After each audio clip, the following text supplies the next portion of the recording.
जय हिंद प्यारे साथियों। इस वीडियो में बात करने वाले हैं सीएपीएफ 2023 की नई भर्ती के बारे में, जिसमें आपकी एसएससी सीपीओ के थ्रू एसआई यानी कि सब इंस्पेक्टर की वैकेंसी निकाली गई है। तो यहाँ पे काफी बम्पर वैकेंसी आपके लिए होने वाली है, जिसमें लगभग 4000 पदों पर ये भर्ती होगी। तो पूरी इंफॉर्मेशन आप सभी को इस वीडियो में मैं देने वाला हूँ कि इसके लिए एज क्राइटेरिया क्या होना चाहिए, क्वालिफिकेशन क्राइटेरिया क्या होना चाहिए, सिलेबस क्या रहेगा, सिलेक्शन प्रोसेस क्या रहेगा, कब से अप्लाई करना है, फीस क्या रहेगी, हर एक चीज के बारे में इस वीडियो में आप सभी को पूरी डिटेल इस भर्ती के बारे में मिल जाएगी। तो आप इस वीडियो को लास्ट तक ध्यान से जरूर देखें और वीडियो पसंद आए तो वीडियो को लाइक शेयर करके चैनल को सब्सक्राइब कर लें और बेल आइकन पर प्रेस जरूर कर लें, ताकि फ्यूचर में आने वाले हर एक नोटिफिकेशन का अपडेट आपको सबसे पहले मिलता रहे। आगे बढ़ते हैं और आप सभी को पूरी इंफॉर्मेशन देते हैं। सबसे पहले आप सभी को बता दें कि यहाँ पे जो आपकी फोर्सेस शामिल रहेंगी वो रहेगी जैसे बीएसएफ हो गया, सीआरपीएफ हो गया, सीआईएसएफ हो गया, आईटीबीपी हो गया, एसएसबी हो गया, आपका असम राइफल्स हो गया। तो ये सभी फोर्सेस की यहाँ पे वैकेंसी निकाली जाती है।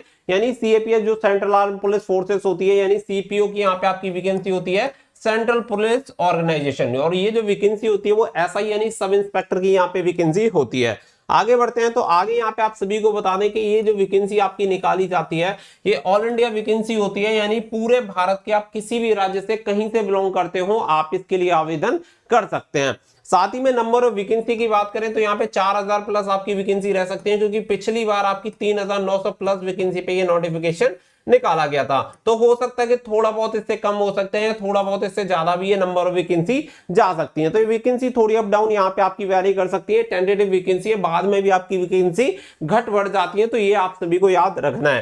साथ ही में जैसा कि मैंने आप सभी को बताया कि ये आपकी जो पोस्ट रहेगी वो एसआई यानी कि सब इंस्पेक्टर की आपकी पोस्ट रहने वाली है। तो काफी बढ़िया जॉब आप सभी की रहेगी, सैलरी आप सभी को काफी अच्छी खासी यहाँ पे मिल जाती है। अब देखिए यहाँ पे बात कर ले कि एज क्राइटेरिया आप सभी का क्या रहता है। तो उम्र सीमा की बात करें तो ऐसे कैंडिडेट जिनकी एज 20 साल से 25 साल के बीच में है वो सभी कैंडिडेट इसके लिए अप्लाई कर सकते हैं। और ये एज क्राइटेरिया आपका जनरल कैटेगरी का है। बाकी का अगर आप ओबीसी से बिलोंग करेंगे तो 3 साल की छूट मिलेगी, अगर आप एससी एसटी से बिलोंग करते हैं तो आपको 5 साल की छूट मिल जाती है। तो इसके अकॉर्डिंग आप इसके लिए अप्लाई कर सकते हैं। 28 साल और 30 साल तक कैंडिडेट अप्लाई कर सकते हैं। और ये जो आपकी उम्र की गणना होगी, अभी तक जो नोटिफिकेशन रिलीज हुए हैं उसके अकॉर्डिंग 1 जनवरी 2023 से आपकी उम्र की गणना की जाएगी। तो 1 जनवरी 2023 को आपकी उम्र मिनिमम 20 साल और मैक्सिमम 25 साल होनी चाहिए। कभी कभी क्या होता है कि ये यहाँ पे 1 जनवरी की जगह 1 अगस्त से भी आपका काउंट कर लेता है, तो कभी कभी वाली बात है। वैसे मैक्सिमम जो चांस रहता है वो यही रहेगा आपका कि 1 जनवरी 2023 से आपकी उम्र की गणना होगी।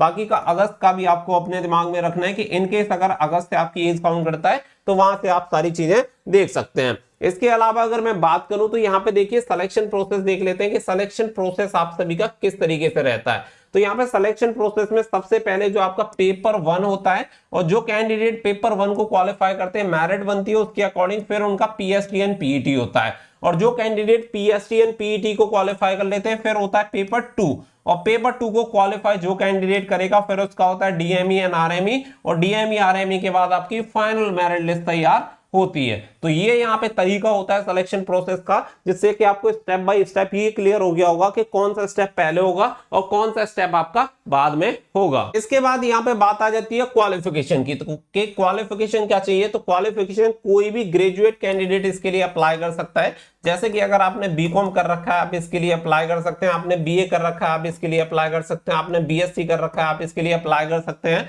आपने बीटेक कर रखा है आप इसके लिए अप्लाई कर सकते हैं। यानी कोई भी अगर आपके पास स्नातक डिग्री है, अगर स्नातक डिग्री आपके पास है तो आप इसके लिए बेफिक्र होके अप्लाई कर सकते हैं। तो यहाँ पे स्नातक की डिग्री आपको चाहिए होती है, ग्रेजुएशन की डिग्री आपको चाहिए होती है। मैटर नहीं करता कि कौन सी स्ट्रीम में, किसी भी स्ट्रीम में आपने कर रखी हो, साइंस में कर रखी हो, कॉमर्स में कर रखी हो, आर्ट्स में कर रखी हो, आप इसके लिए आवेदन कर सकते हैं।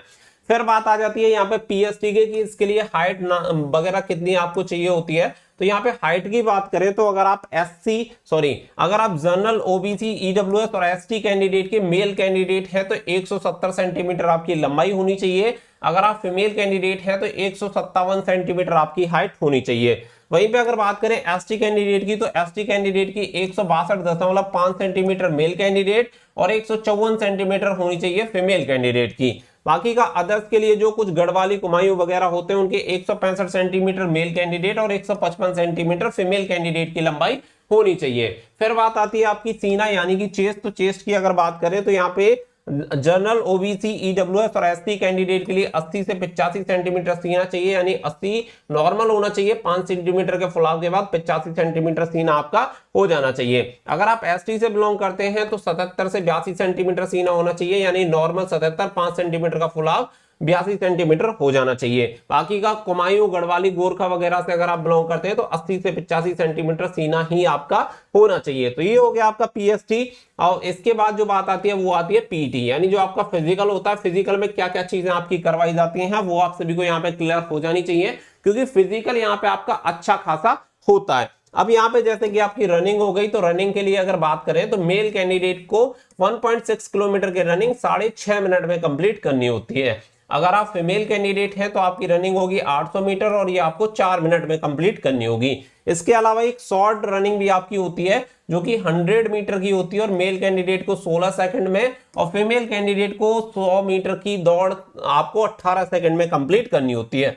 लॉन्ग जंप जो आपकी रहेगी 3.65 मीटर 3 चांस में मेल कैंडिडेट को और 2.7 मीटर 3 चांस में फीमेल कैंडिडेट को लॉन्ग जंप यहाँ पे पूरी करनी होगी। इसके अलावा यहाँ पे होती है आपकी high jump. High jump male candidate को 1.2 मीटर की 3 चांस में कंप्लीट करनी है और फीमेल कैंडिडेट को 0.9 मीटर की 3 चांस में कंप्लीट करनी होती है। फिर आती है शॉर्ट पुट। तो देखिए short put only for male candidate, 16 LBS का यहाँ पे आपका वेट होता है, 4.5 मीटर आपको दूरी फेंकनी होती है और 3 चांस आपको दिए जाते हैं।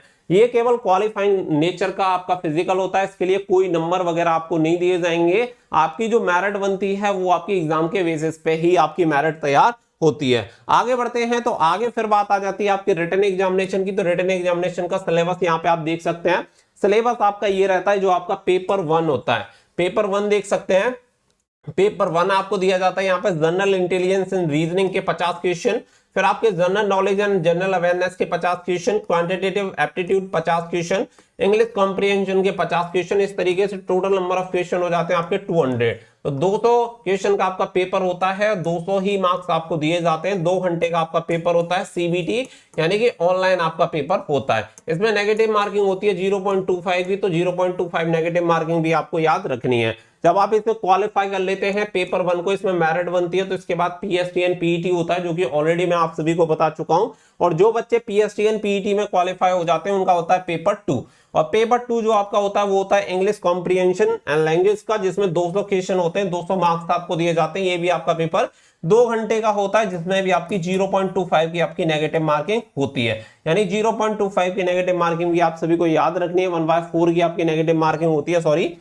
तो ये चीज आप सभी अपने दिमाग में रखेंगे। तो यहाँ पे ये सारी चीजें ऑलमोस्ट आपको क्लियर हो गई है कि 1/4 की आपकी नेगेटिव मार्किंग रहेगी। 0.25 नंबर आपके हर एक क्वेश्चन पे काट लिए जाएंगे, क्योंकि एक क्वेश्चन के लिए 1 नंबर आपको दिया जाता है। इसके बाद आगे बढ़ते हैं तो आगे बात आती है सैलरी की, कि यहाँ पे सैलरी कितनी मिलती है। तो पे स्केल की अगर हम बात करें तो यहाँ पे आपकी जो सैलरी होती है वो 35,400 से लेके 1,12,400 रुपए आपको मिलती है। सैलरी अच्छी खासी आपको मिलती है, क्योंकि पोस्ट भी आपकी सब इंस्पेक्टर की है।